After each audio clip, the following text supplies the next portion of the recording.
Hello. Well, hello, this is Jeff Gaudiosi, and you're on misplacedstraws.com, where music comes to life. And my guests today have been working together for many years under different configurations, but they've now formed a new duo called eMolecule. Simon Collins was last on this site back in 2020 when we talked about his solo record, Becoming Human, and he's joined today by his musical partner, Kelly Nordstrom. Their band eMolecule is about to release their debut album called The Architect. Please welcome Simon Collins and Kelly Nordstrom. Welcome, guys. Hiya. Thank you.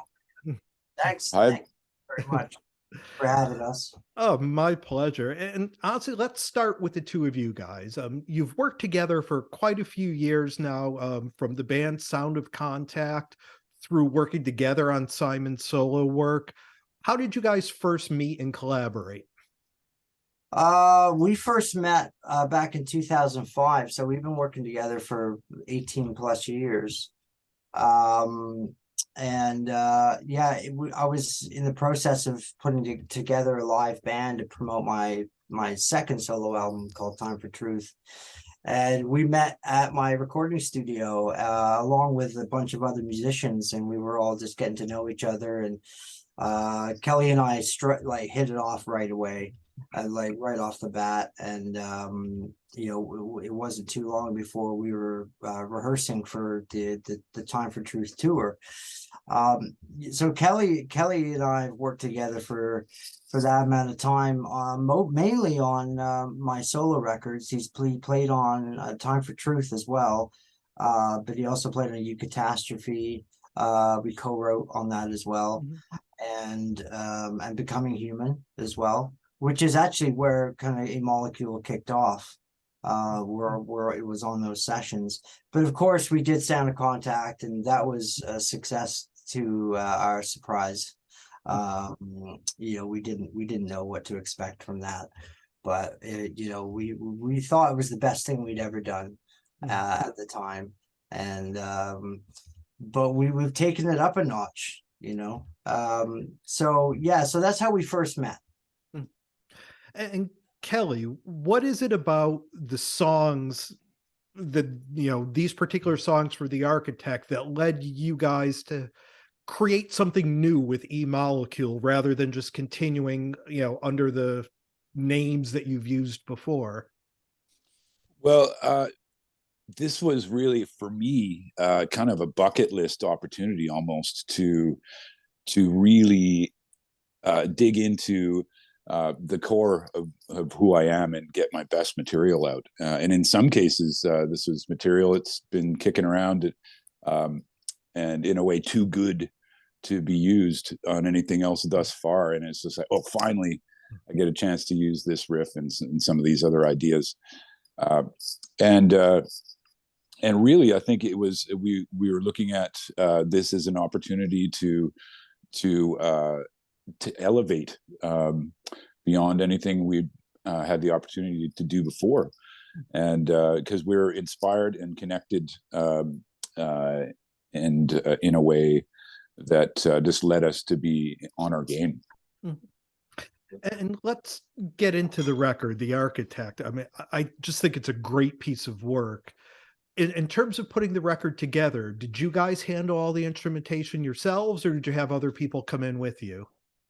No, we made a distinct point of it actually being just the both of us, as opposed to having cameos and the likes of that kind of stuff.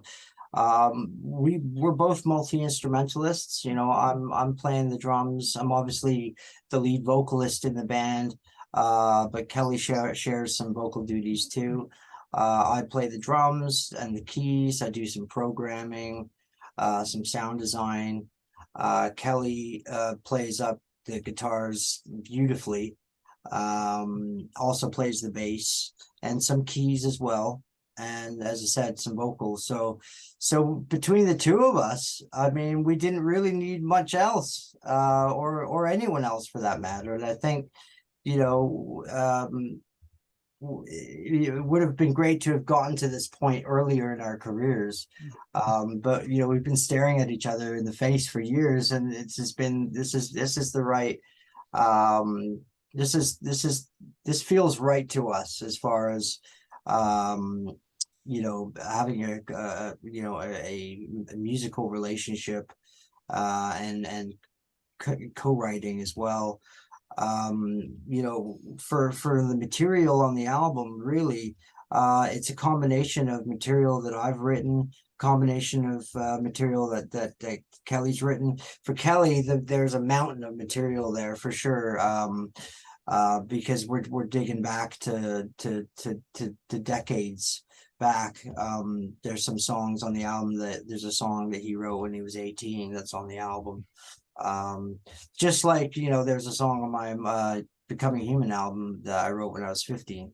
So sometimes, as Kelly said, sometimes you find you save certain material or certain songs for the right time and for the best vehicle, and so I think between the two of us we really did that, and we helped each other finish each other's songs off, I guess you could say, because Yeah. when we originally got together on the trip where we wrote the album, or the core of the album and the concept, originally Kelly came out to help, or not to help, but to co-write some material for my next solo album.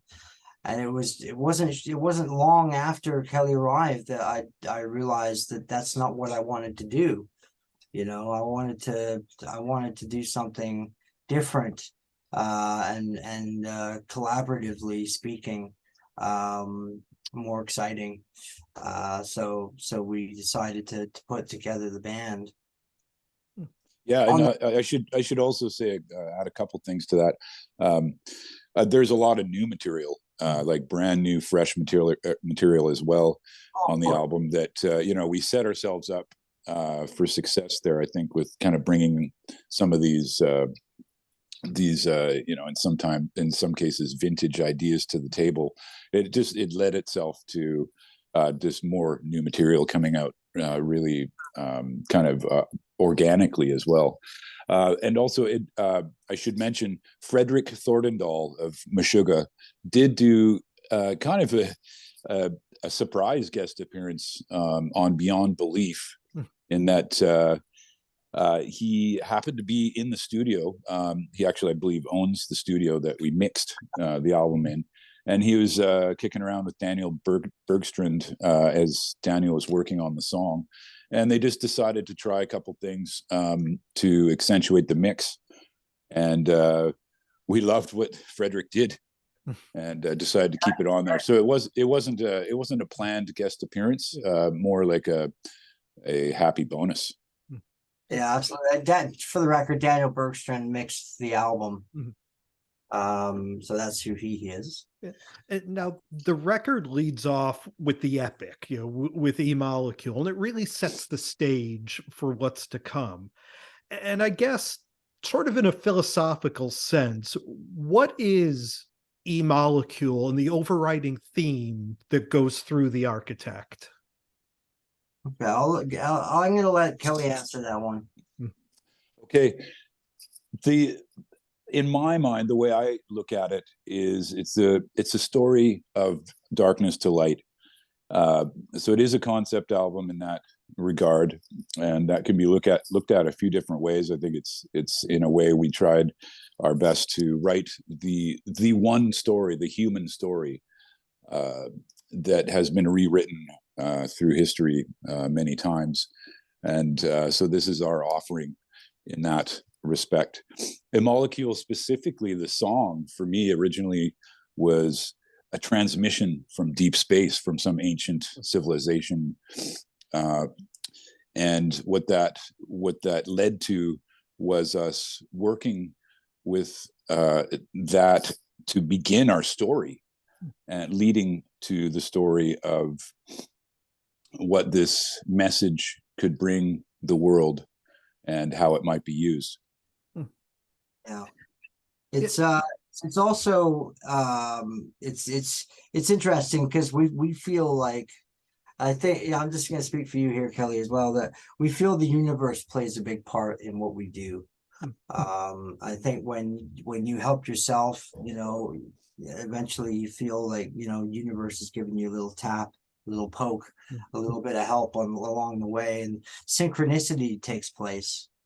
And the lyrics to eMolecule and the actual song itself were written during the Becoming Human sessions. So we hadn't formed the band eMolecule yet, even though there was a song called eMolecule, and the lyrics are actually say we are a molecule. So we're actually introducing ourselves as well as a band through that song as well, which just happens to be, an interesting kooky fact. It's not something we set out to do. But yeah, it is part of the concept, but I think the story to the album really starts with the second song, The Architect, where we introduce the character. But the molecule, of course, has an overbearing presence on the album. Yeah, and it's funny because I talk about sequencing a record a lot in interviews because I think it could really make or break a record. And when I got the promo of your record, I downloaded it, I listened to it, and I'm like, it was okay. And then I noticed that the download played me the songs alphabetically. So I went back and rearranged it to the format you had, and I'm like, I get it. And it was just such a big difference in what I got as a listener from the record. And how important is, we live in a world of downloads and playlists and YouTube videos, but for you guys, how important was it to sequence this record the way you did? So important that it was one of the first things we did, actually. Yeah, before writing it. We started off with writing a concept, and I think the third draft we nailed it. And all three concepts were quite different, but we nailed it on the third time. And we realized that when you do a concept album, the running order is got to be dead on, spot on, dead on balls accurate. So you can't just think about, okay, well, this track back to back it's in the same key, we can't use that, or it's the same tempo, we can't use that, or same subject matter. It's got to be in sync with the storyline chronologically, as well as being not back to back in same tuning, all that kind of stuff.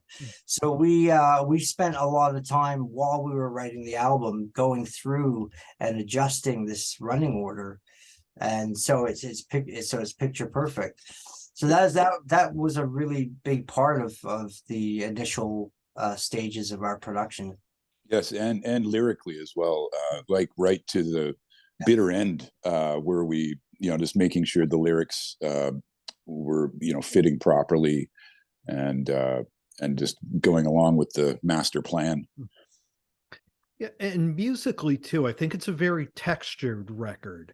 There's the very heavy and stuff like The Turn, and even that drum break in eMolecule, and then the softer stuff like Awaken. Was that sort of journey that you bring the listener on part of that whole thing when it comes to sequencing and putting the record together? Yeah, big time, I'd say. We wanted to set out to create a journey. That was the whole point. I think for us, like, concept albums are the holy grail of albums to make. I'm with you. We love telling a story, and it's so important for certain parts of the story, or all parts of the story, to be represented mood wise in the music, and the mental atmosphere that you create for those songs that represent a certain part of the story. The Turn is part of the story where our character loses the will to live, and you can hear it. You can hear that melancholy in there, that brooding melancholy. So Yeah, absolutely. I mean, I think we've paid attention to every single corner and aspect of making a concept album. And you know,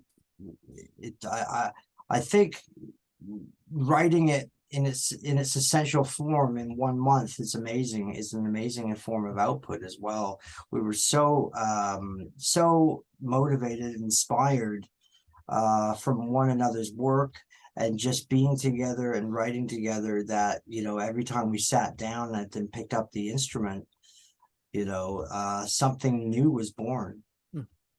Uh, and we had to cut the album down because it right now it sits at about 76 minutes, Kelly. It's maybe 70, 74 or 73 or something like that. It's up there though. It's a whopper. Yeah. But we had it about 1 hour and 14 minutes or something. Yeah, so we had a lot of tracks we had to cut. But it all worked out. It all worked out in the end. Yeah, and it was funny. I was talking to a friend of mine the other day, and he asked me what interviews I had coming up, and I mentioned you guys and the new band, and he's like, "Oh, what does it sound like?" And honestly, I was at a loss to try to explain because it is so textured and so varied. Very dynamic. Yeah. Well, yeah, and it hit me that that's a really good thing because it, you know, it would have been so easy, you know, Simon to come out and sound like an old Genesis record or just, but you guys, you use your influences as the roots, but you really grew something new with this record. I think we really approached this as authentically and organically as possible, and without too much or really any pretenses to what we wanted, except for it to be true to our heart. And this is what's come out. So it, like, you know, for me, you know, it's been inspired by a lot of like some heavier riff oriented music in the past. I've got into like jazz fusion and things like that. So I think there's, for me, all those important elements to me were allowed to come through. And we've ended up with something I believe as well is quite original. Yeah, absolutely. There's no doubt about it. Also, I think it really features. I mean, I don't think we could get any more illuminated in the sense that you know, we're very dynamic, and there's a word again, dynamic, in our songwriting. And you know, there's songs like Awaken, which you know, shows our fragility to writing a good ballad, a great ballad, and you know, more of an accessible kind of direction.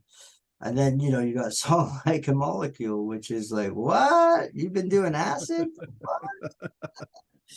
But, yeah, so as Kelly said, absolutely a genuine, authentic offering from us. yeah, and I think in America, it's tough for newer progressive bands to really hit the road and get out there and find an audience. Do you guys have any plans to bring this band and this record to the stage? We've already got a live band in mind, and we'd love to get on the road probably some point next year, if you know, if the opportunity arises. Then definitely we'd love to play live, wouldn't we, Kelly? Absolutely. Mhm. And do you guys see sort of this entity of eMolecule continuing, or is it just the vehicle for the architect and then there'll be something new coming? I Um, think I think if I understand that correctly, we feel like eMolecule is what it is, like as it is now, Mhm. and we very much are. We've already started working on our second album. yeah. Mhm. We're about halfway through. We got enough material for about half an album already. Mhm. Some of those songs were songs that, you know, we saved, like, you know, specifically and on purpose for the second album. But then, you know, we also, you know, want to save some time and some space for us to collaborate on the spot. You know, Kelly and I are a guitar drum duo. So, you know, when we jam out, we come up with some pretty great stuff. Yeah, I so, agree. Yeah, we've signed a 3-album deal, I guess, with we've signed a 3-album deal with Inside Out. And this feels it's just the beginning, really, isn't it? Good. Yeah. We definitely want to build on momentum. And as Kelly said, we're already starting on our 2nd album. So definitely picking up the pace. And we're at the right spot in our right time in our lives to do this, you know. Yes. That we could never, you know, if not now, then when, you know. Yeah. So, yeah. Yeah, and I think also just to address, like, I believe we are will remain a duo because the formula we've got has been magic. This is there's no need to change. Oh, absolutely. If it ain't broke, don't fix it. You know, it's one of those situations, and you know, this is our 2nd band, and you know, we've learned a lot from that, you know, from past experiences, what to do, what not to do, how to do it, how not to do it. But it wasn't such a cerebral process for us, really, because a lot of it's come from the heart, you know. And you know, we've been through an emotional journey writing the album. It's an emotional album, very emotional. Just in a nutshell, we're you know, it's a concept album, a very human story about redemption and a classic good versus evil kind of storyline that takes you through the last 2 weeks of a man's life. A man that's crazy with power, and you know, a globalist, an elite psychopathic globalist who finds out he's got 2 weeks left to live, and then, you know, we take you on that spiritual journey. So it's a spiritual album with a message, this very strong message, but we want to leave it open to interpretation with our listeners. We don't want to go into details about the story. We want people to discover that themselves. And you know, we did that with Dimensionaut, and I think, you know, in one case, a fan wrote his idea or his synopsis on the concept, and it turned out to be cooler than ours. Yeah. Well, we've been spending some time here with Simon Collins and Kelly Nordstrom. The band is eMolecule. The record is called The Architect. It's out everywhere February 10th, 2023. And guys, thank you so much for doing this. It's a great record. I wish you the best of luck. And hopefully we can catch you live bringing this music to the stage. That'd be great. Whereabouts are you based? I'm in Connecticut. Connecticut. Okay. Yep. We were just talking to someone from Boston yesterday, actually. Well, there you go. Come to Boston, come to New York. I'm there. No question about it. Thank you so much for having us. Thank you, guys. I appreciate it. Bye for now. Bye.